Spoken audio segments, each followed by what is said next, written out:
Buenos días. Hoy es un buen día para hablar de 155. ¿Saben qué es 155? 155 son los segundos que tienen las trabajadoras de Madison, el call center de Liberbank, para gestionar cada llamada. 155 segundos que, si se pasan de él, son penalizadas. A lo largo del día tienen 5 segundos más que pueden superar esos 155 segundos, no en cada llamada, sino, repito, a lo largo del día. Yo les pido que entiendan la presión, el estrés que genera el saber que tienes un tiempo limitado con el que atender a las personas que son damnificadas por los cierres de oficinas de Liberbank que se están produciendo por toda Asturias. Y el aislamiento de que, por ejemplo, ni el propio presidente ni el propio representante de la Junta General, Jaime Montalvo, haya requerido sus requerimientos para que las atiendan, ¿no? Esto se reproduce con trabajadoras como las de Modultec, despedidas con discriminación por razón de género. En Modultec, una empresa que había recibido 7 millones de euros del sector del metal, con la participación sindical en ese despido, ¿no? Y se repite, desgraciadamente, pues en una situación de Asturias donde el sueldo de las mujeres es 37% menor, donde la pensión está en la mitad, 723 euros de media, o en un desempleo juvenil que supera el 40% y una migración de más de 30.000 personas desde el año 2014, ¿no? Una situación económica, laboral, derechos laborales, de la que, desde nuestro punto de vista, no se alarmó en ningún momento el CES y, desde luego, no se alarmó cuando vino aquí a comparecer el presidente a informar del informe económico y social, y le preguntamos precisamente por estas cuestiones, ¿no? Lo que a nosotros nos sorprende en este asunto es por qué lo que todo el mundo veía que estaba pasando no lo veía el Consejo Económico y Social, ¿no?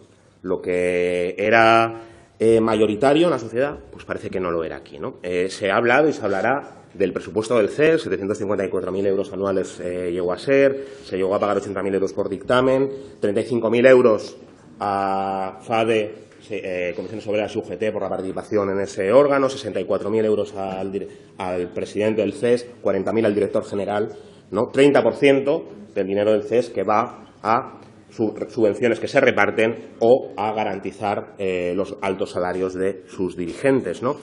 Y habría quien podía pensar que, dado los salarios ante la emergencia social y ciudadana, ante la emergencia laboral, pues este órgano solo servía como una forma de colocar bien a políticos, expolíticos de diferentes partidos políticos, ¿no? A políticos del Partido Socialista en este caso, o para redirigir fondos hacia otros lugares, ¿no? Eso es lo que cabría pensar cuando ves que no se alarma ante la emergencia social y lo único en lo que hay consenso es precisamente para desviar esos fondos, ¿no?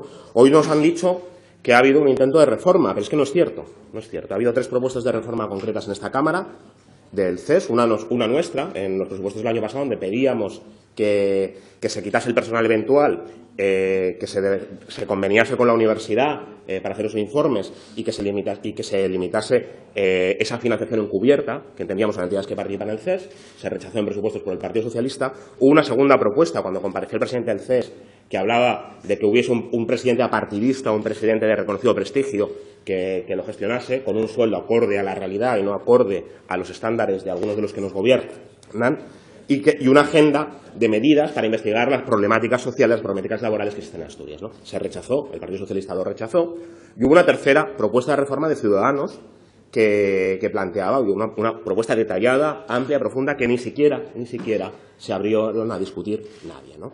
Hoy llega, esta semana ha llegado, con 72 horas de antelación, la propuesta de reforma del CES. Tras 5 años pidiendo la reforma, 72 horas antes de la votación, llega una propuesta política, no técnica, para reformar el CES, que implicaría paralizar esto, iniciar un nuevo procedimiento, estar durante 2 años sin modificar el CES mientras se debate esa reforma y, con suerte, llegar a las elecciones si no lo bloquea alguno de los partidos, el Partido Socialista o Izquierda Unida, durante el camino, como ha pasado en estos 5 años. Bueno, nosotros creemos que eso no es serio, creemos que no ha habido ninguna voluntad de reforma, creemos que el problema del CES no es el coste.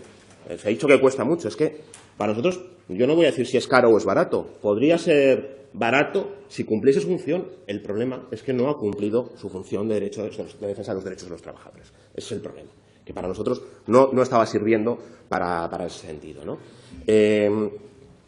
Yo sí que querría hablar, ¿no?, de esa... en primer lugar, que hay mano tendida hoy este CES con este formato se suprime, pero hay mano tendida para presentar, y el propio dictamen incluye la posibilidad de un consejo asesor con un plazo determinado que cumpla las funciones del CES, por supuesto, cumpliendo las funciones y sin remuneraciones encubiertas, ¿no? Si hay voluntad, en poco tiempo puede haber una reforma alternativa del CES, de un órgano que sí cumpla las funciones de asesoramiento social, de concertación, etcétera, y eso dependerá de la voluntad de ponerse a hacerlo, ¿no?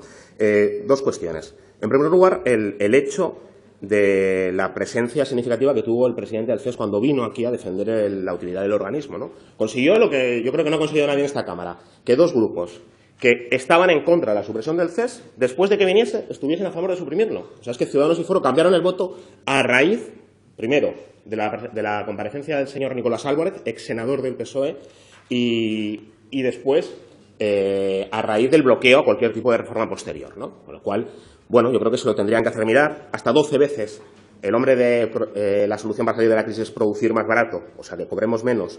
Hasta 12 veces dijo, me remito al informe, porque no se había leído el informe que había venido a presentar a la Junta General. Y yo creo que le dio la puntilla al organismo, ¿no? Cuando digan, ¿quién dio la puntilla al organismo? Pues no la dio Podemos, la dio el propio presidente del CES cuando vino aquí, ¿no? Por cierto, como el presidente del CES estatal, que cuando vino aquí a defender el CES le preguntamos cuántos españoles vivían con menos de 1.000 euros y dijo que si le hubiésemos dicho que esto iba de un examen se habría puesto a estudiar, ¿no? Este era el presidente del Consejo Económico y Social de España, otro que yo creo que también podríamos hablar, y con un sueldo aún más elevado que el del Consejo Económico y Social de Asturias de 64.000 euros que tiene aquí, que ya es alto, ¿no?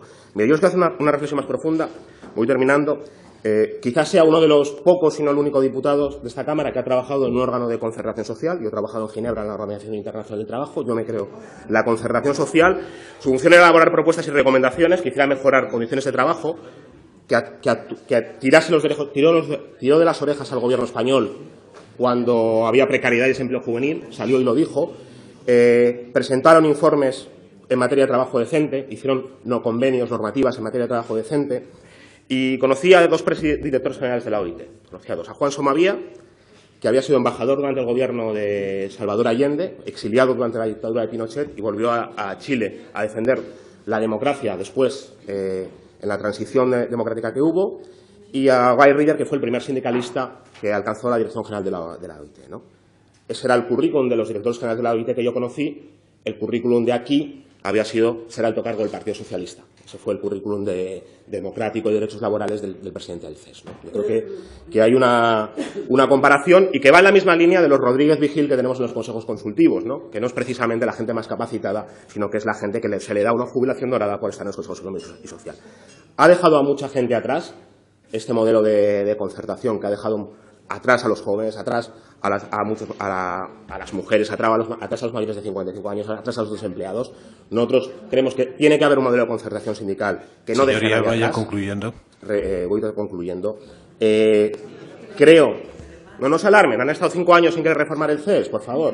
No se alarmen ahora. O sea, ustedes se lo han cargado. Ustedes son responsables de haberse cargado el Consejo Económico y Social porque utilizan los órganos públicos para colocar a sus amigos, para colocar a los miembros de su partido. Si no hiciesen eso, probablemente tendríamos muchos órganos que cumplen la función. El problema no es que haya un Consejo Económico y Social. El problema es que ustedes han hecho que el Consejo Económico y Social no defienda a los trabajadores, sino que defienda a sus allegados, a sus amigos, a la gente que han colocado. Eso es lo que ustedes han hecho con estos órganos.